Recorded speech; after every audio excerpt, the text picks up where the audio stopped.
My name is Stephanie. I am 63 years old. This past December, rocking it, I hope. I live in Tarboro, North Carolina, eastern North Carolina, rural area. What are 3 words that would best describe you? 3 words that would best describe me. Definitely friendly, dependable, and a fighter. What do you value most? My friends, my family, my healthcare team, and above all, God. Value my God. What are some activities and hobbies that you enjoy? I enjoy traveling and meeting people. That's a big passion of mine. And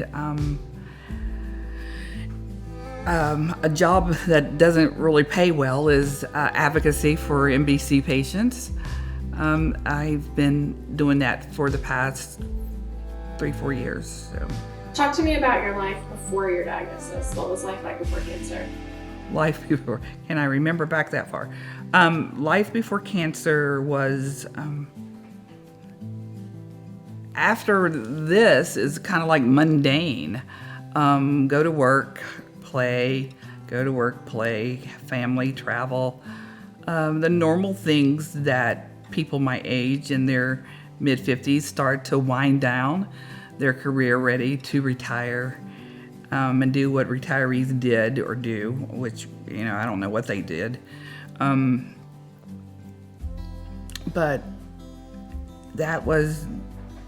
nursing was my life. I enjoyed it, I lived it, I breathed it, I ate it. It's, but I also enjoyed my life. So it wasn't that, yes, I was a workaholic. Yes, I'll put it out there. I was a workaholic. And but I enjoyed my life.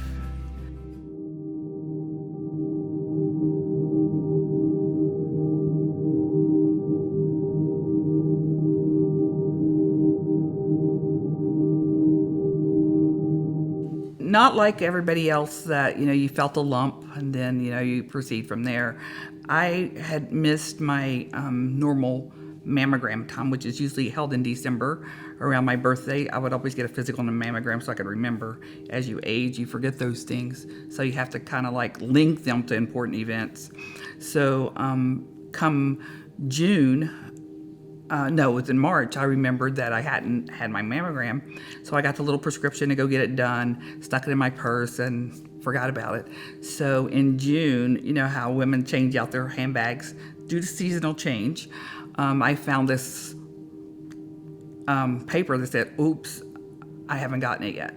So I ran to get it done, and they said they had just gotten in a new mammogram machine, and it was 3D. Would you like to try it? It's like, sure. They said it doesn't compress, really hard. And I was a 44 triple D. Yes, I was.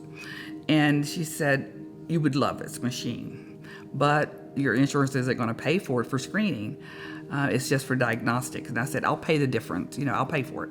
So we paid for it and got it done. And I went on about my daily activities. Then I got a call. And she said, hey, I'm so-and-so. We seen something on. No, you got the wrong Stephanie. Hung up. So this happened 2 other times. 3rd time she called. She goes, please don't hang up on me. I know I have the right person, and we seen something on your mammogram. I said, that's impossible. I get them every year. Something would have shown up. And if you can see something in these boobs, this has to be big. So I relented, went in for an ultrasound, then had the biopsy done. And I requested at the time of the biopsy, don't call me into your office to give me the news because that's a $35 copay. I don't want to pay it.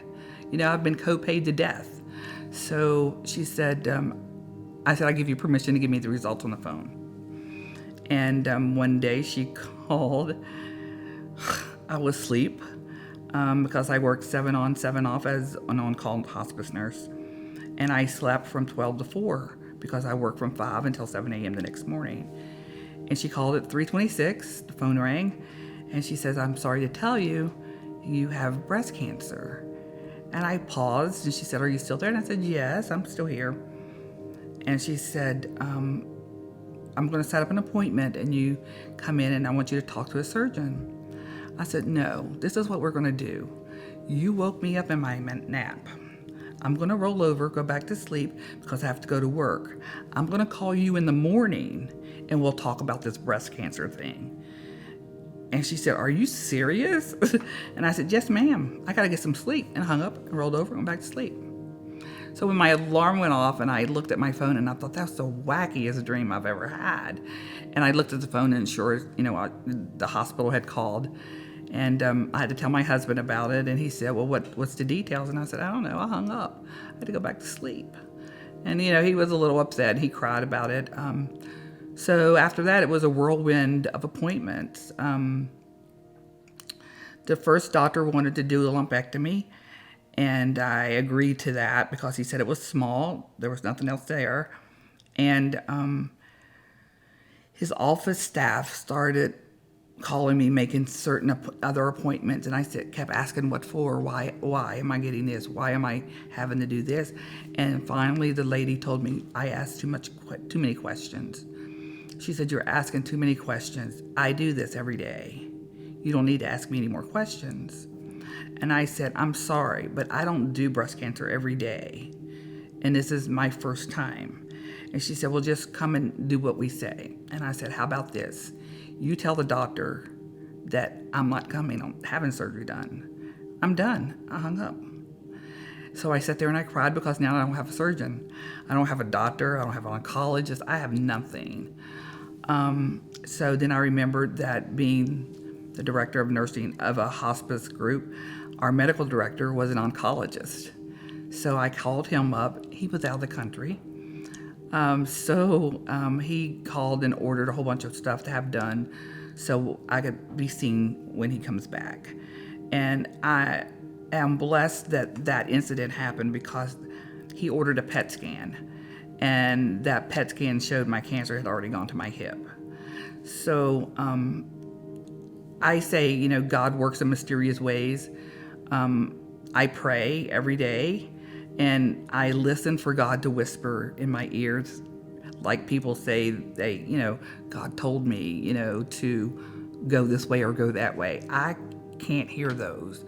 God has to step on me, knock me down, step on me, spit up on me or something for me to get the message. So it was meant to be that way. And I had a great experience, if you want to call it a great experience, going through cancer. It was hard. I was in the hospital once for dehydration because my stomach hurt and I didn't eat or didn't drink. I've remained stable since February of 2016. So I'm going into year 7. It'll be 7 years in July. Very blessed.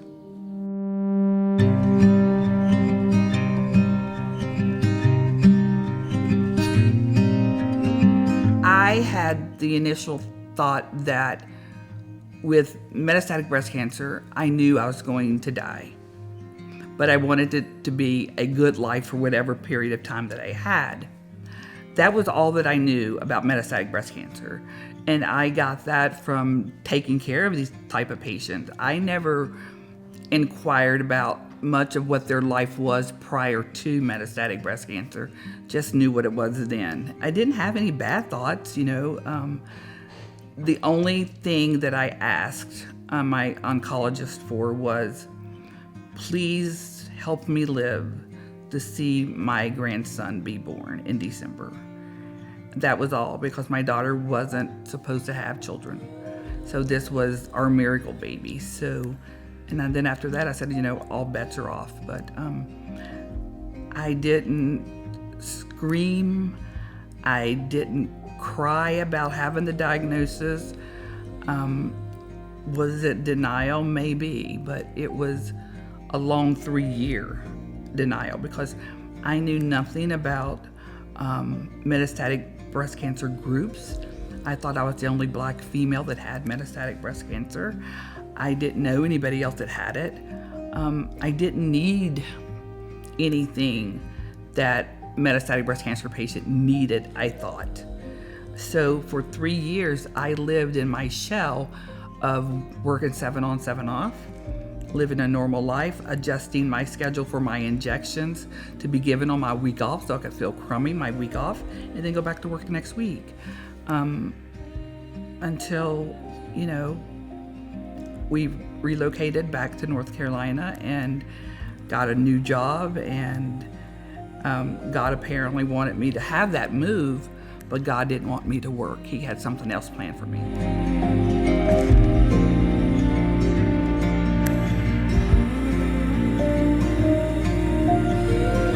That you can live with metastatic breast cancer. It may not be curable, it's treatable.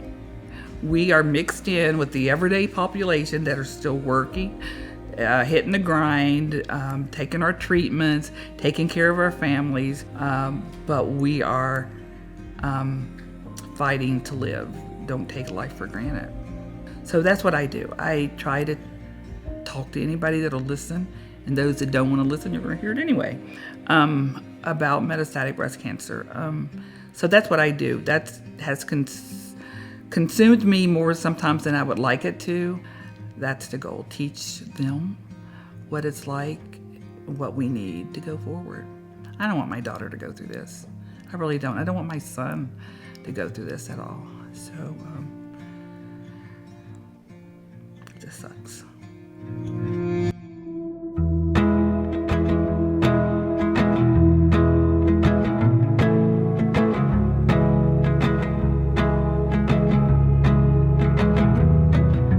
My life has changed since the diagnosis.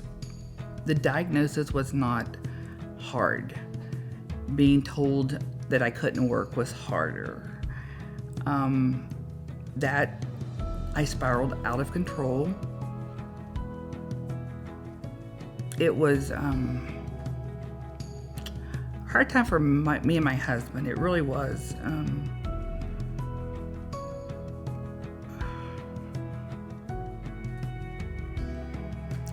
Being told that you can't do something that you enjoy doing and you can never do it again.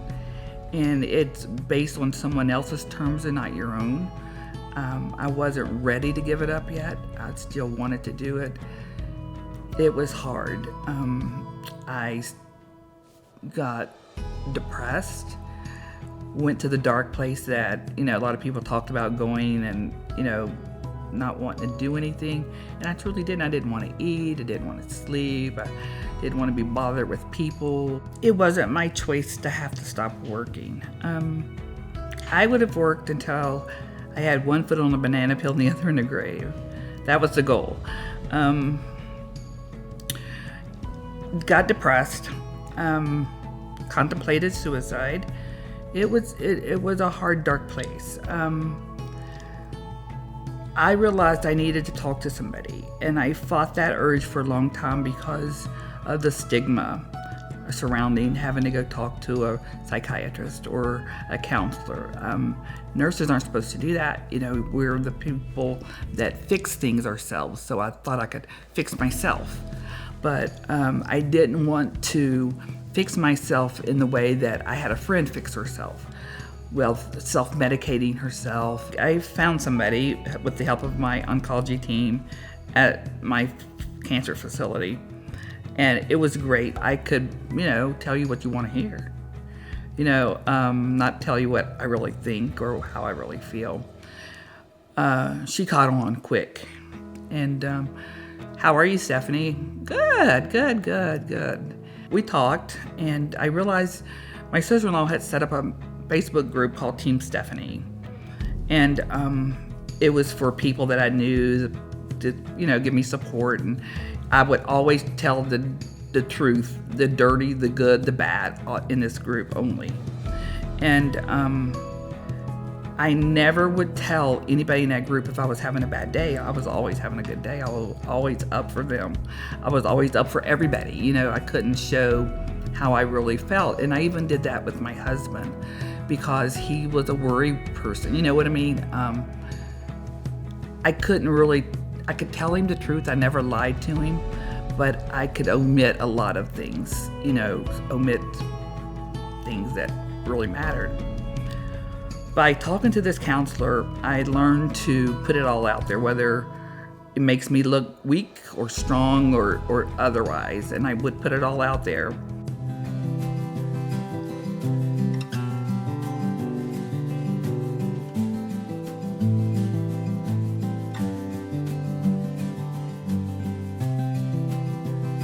I want to imagine the world without metastatic breast cancer. That would be a great world. A great world where men and women could finish out doing what they love to do, die of old age, not of metastatic breast cancer, die of old age. That's what I would like to imagine the world to be. Metastatic breast cancer free.